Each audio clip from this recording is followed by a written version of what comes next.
Da-da-da-da-da-da. What is going on, boys and girls? It is your boy, Temp Sits, and today I bring to you a review of the CF Moto 650 NK S, whatever the S means. Let's jump on.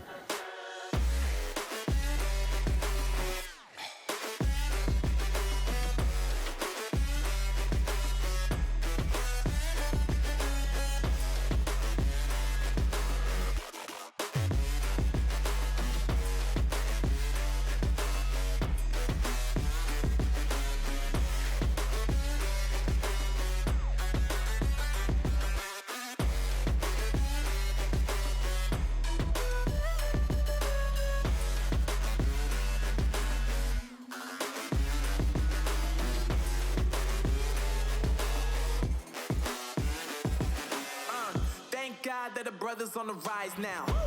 Endless celebrations all in my house. Levitating now, I'm super duper fly now. London boy, but DC where I reside now. Put the time in while you always yelling time out. And for quit it, cause I know I'm coming with it. You were sitting, you were wishing I was handling my business. Now I got the ball like Harry Potter playing Quidditch. And my business so humongous, you would think that happens in there.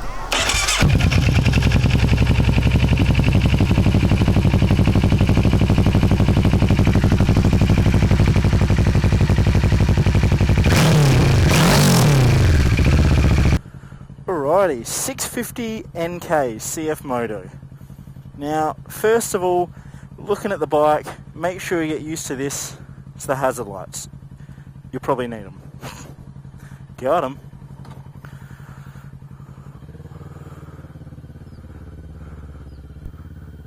Let me start this review off with a little bit of story time. Alright? Now, when I was but a wee boy, many moons ago, when I was first looking at getting a motorcycle, this was actually the bike that I was looking at getting. Oh, fuck, that is. I was looking at getting one of these. So, since then, I've always wanted to ride one and do a review. So, after this many years of riding motorbikes, 5, 6 years, finally on one, finally get to make the view and see whether I should have gotten one of these bikes to begin with. So, yeah. Now, I did end up starting on a CF Moto, but I was talked into buying a 150 like an absolute idiot, and that thing was an absolute death trap.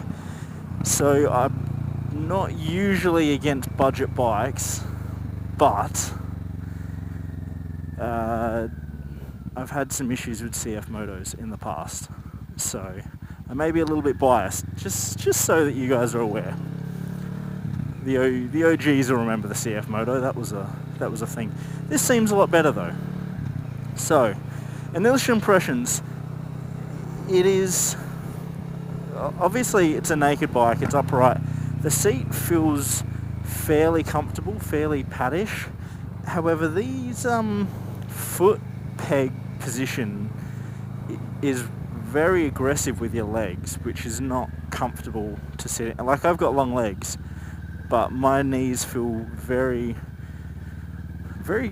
like they fit under the tank, which doesn't happen a lot, especially on a learner bike. But it's a very aggressive position that you're sitting in. And then not only that, there is I've got big feet, and there is like a huge gap between the shifter and the peg, which is so weird. And you've got to it almost feels like you got to pull your foot up off of the peg to change gears. So that's just bizarre. But apart from that, I mean, you got upright handlebars. It's pretty comfortable. The seat's pretty comfy. You know, it's not too bad. You can also probably hear the exhaust in the background. Now, I didn't get a proper look at it. It looks like it's a Scorpion exhaust. Don't know a whole lot about Scorpion exhausts. I do know that this thing backfires a lot, so it probably needs a tune. It's also fuel injected, which my 150 wasn't, so that's, something. Now, it's a 650cc V-twin, which means that it's actually got a little bit of go. Similar to the Hyosung 650, it's a very heavy 650 learner bike, and part of the reason for that is you can get away with more power if you have a heavier bike. And then these things are also restricted, I'd say, so you can de-restrict them and get more power. Now this particular bike, I don't really know the history of a whole lot. It's got braided brake lines, which, judging by the manufacturer, I'm assuming is going to be an aftermarket feature. I don't think that'd be the silliest assumption in the world. It's also got, now, these mirrors say dot on them. I feel like that's not a factory thing, but why would you replace this? Anyways, that's bizarre. This guy doesn't know how to turn corners. It's got the exhaust, obviously. The tyres on it are actually fairly new. And then it's also got crash bungs on it, which look like a little bit of an online special just based on how much they've faded. So it's probably painting a little bit of a picture in your head, but, you know, that's what happens. Now, full credit where credit's due, it sounds pretty juicy, especially for a learner bike. Like, I'm rating that sound. A little bit obnoxious, but, you know, these things are cheap. Dash looks very dated. It looks far more dated than the rest of the bike. They go yellowy really quickly. And also they're a bit of an older, it's sort of that half digital, half analog, so it looks dated very quickly. But the rest of the bike looks pretty keen. So it's got those little cutout brake discs. I've had bad issues with CF Moto brakes in the past, but this has got dual discs, so it looks like it'll be a little bit better. And aftermarket grips as well. It's got on. Still got stock levers though, that's weird. This is all aesthetic shit, doesn't really make a whole lot of difference. Pretty good, if these are the stock mirrors, pretty good vision out of them. Clutch is right on the very edge as you pull out.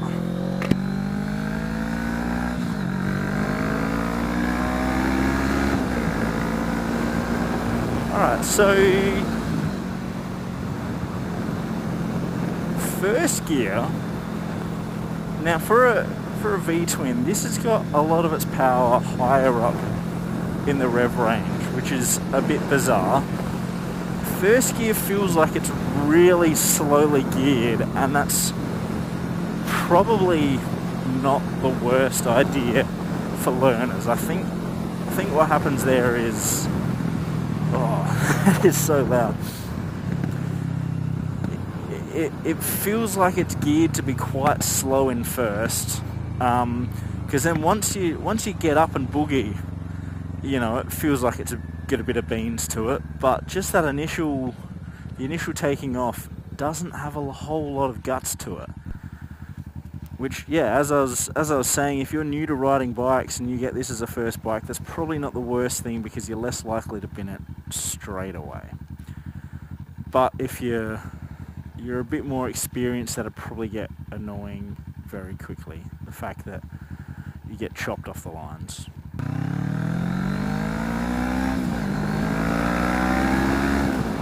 It could also be that I'm just used to not having to actually pin the throttle, because that felt a little bit better when I actually twisted the throttle. It got up quicker, which is funny enough. I think I'm just spoilt by power occasionally. So we'll see how she handles. So I've had very heavy bikes in the past. I mean, the Hyo was heavy, the CB was heavy, and this is quite a heavy bike. I'm not sure on exact figures for these, mainly because there's not a whole lot of information going around. I could have had a quick look, but I didn't. But there's also not a whole lot of info scooting around the old interwebs. So,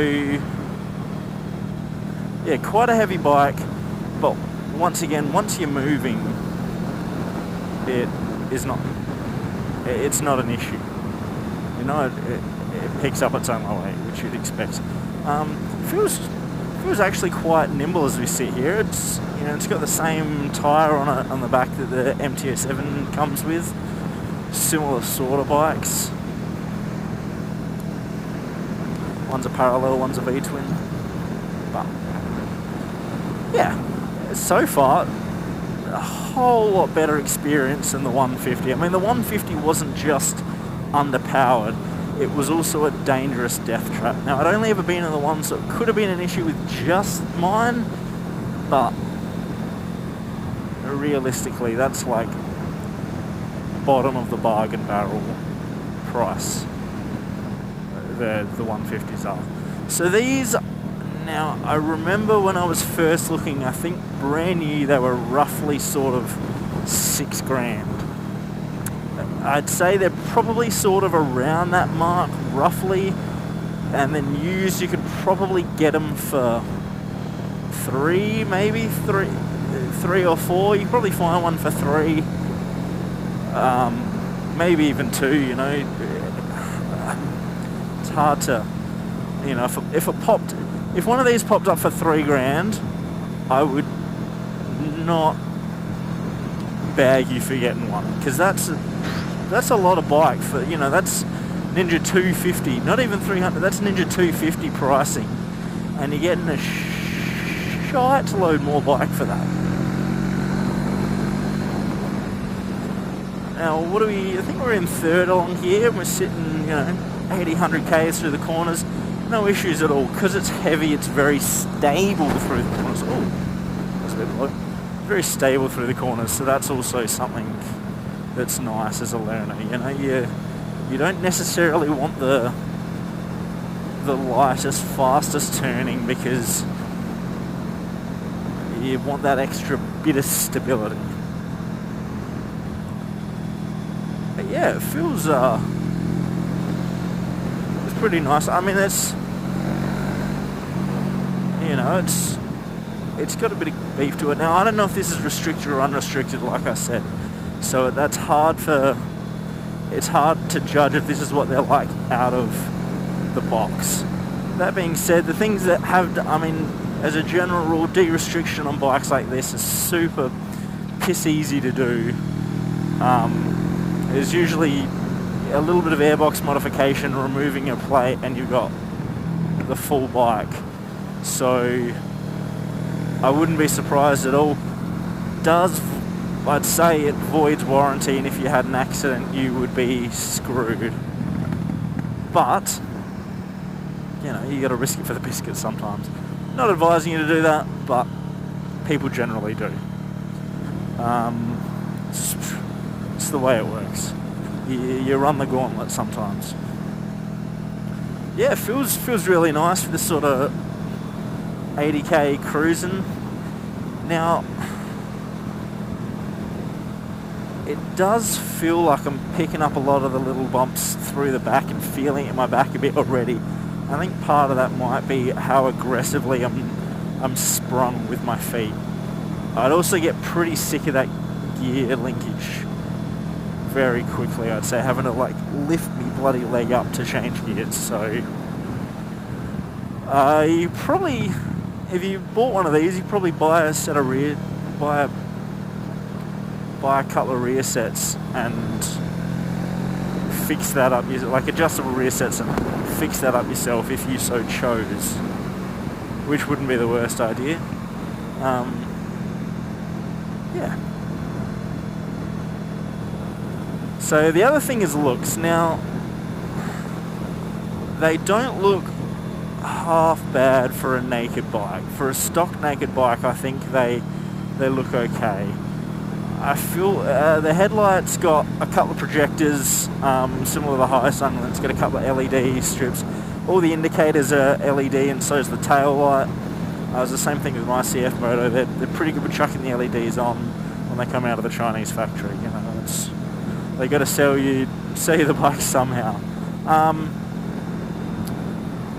And I think it looks okay. You could probably chuck some other headlights. Chuck a different headlight on if you wanted to muck around with it and get it looking a bit meaner rather than the sort of one, but that's more of a style thing. I'm not a huge fan of it myself. Some people may be. We've also got these little fin bits up here. I'd assume one's for the radiator overflow, and that's why they do it. Yeah, doesn't look like a bad bike. Like, it's fairly well styled for what it is. That always drew me in. I always really wanted one of the orange ones. I thought they were... I don't think they were sick, but I thought they were affordable and cool. Affordable being the key word. Which is, you know, it's definitely something to consider. Right, now let's see how... Oh, fucking, how's that backfiring? Let's see how these brakes go here. Not the best brakes in the world, but nothing to really complain about. And then...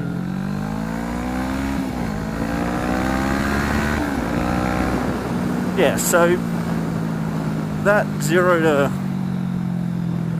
100 speed was great. You know, that's feels like it's quicker than like your R3, your Ninja 400, your KTM 390.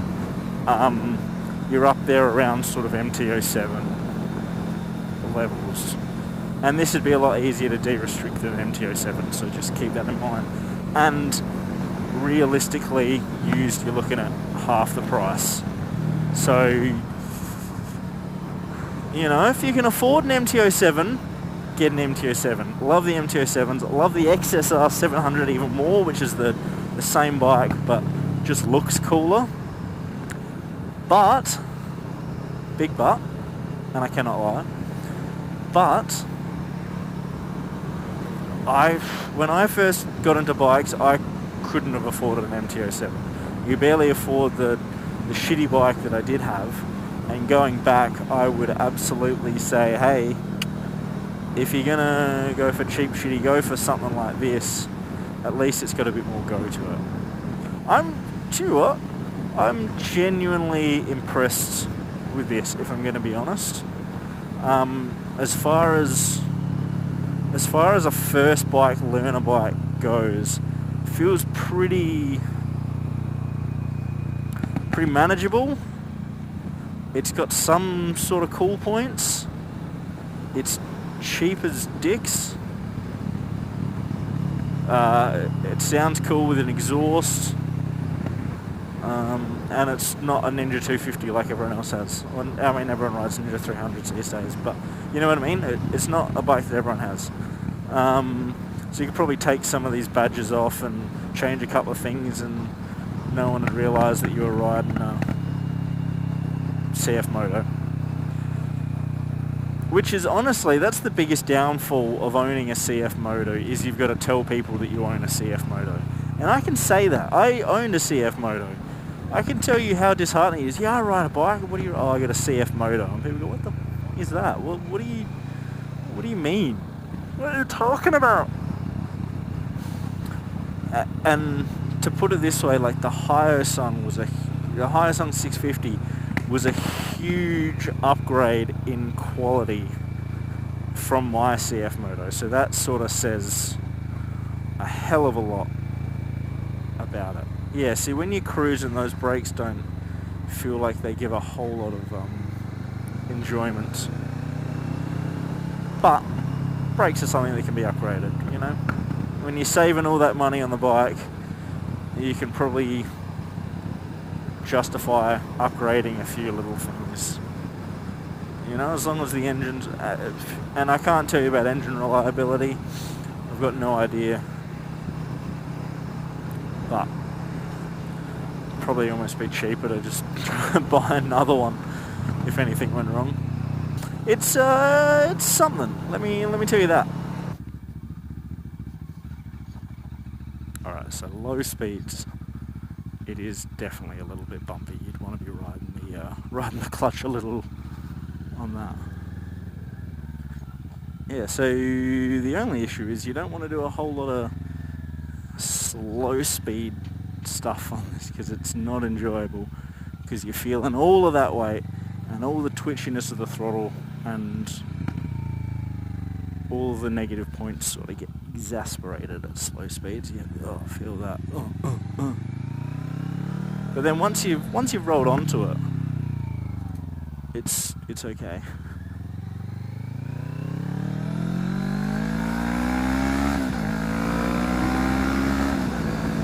Yeah, so it's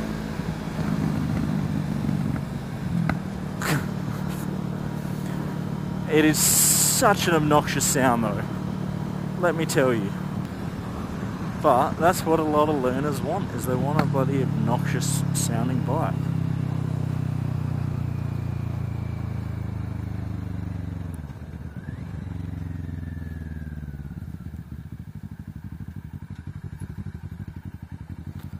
Thanks for leaving the gap, homebro. This is always the scariest thing in the CF Moto. On my old one, my 150, was filtering, because you never have enough speed to take off in front of the cars, and also you were constantly worried about the bike falling apart as you went through. So you didn't want it to you didn't want to get to the front and then just conk out.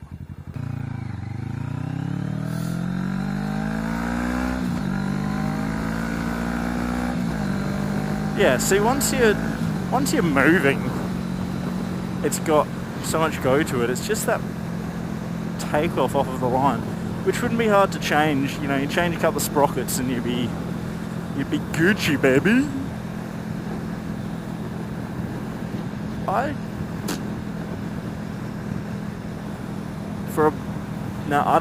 don't want you to think that I'm saying that this is as good as the MT-07. But I think bang for buck, this is one of the best options out there as a learner bike. If not the, I'd put this, I mean, like, the dash looks the same as the Hyo. I would probably, actually no it doesn't, the dash doesn't look the same as the Hyo. I would almost consider saying that this is my pick for best bang for buck learner bike you can get. Now that may be a controversial opinion, but it's my opinion. Okay. So what else? I mean, the dash is sort of hard to read because it's flipping tiny. What do you got on there? You got Ks. This has got 13,000 Ks on it. You got temperature gauge and fuel gauge. That's it. Not a lot to it. No buttons to press. No trip counter. No clock. Just bare bones. You know, that's how you end up with a budget bike. But, you know, it has survived the Temp Sits review, and that says a lot. So if you've enjoyed this video, make sure you give it a like, share it to all your friends. Let me know in the comments how much of a sick bloke I am, and let me know what bikes you want to see me review. But on that note, peace out and stay sexy, people.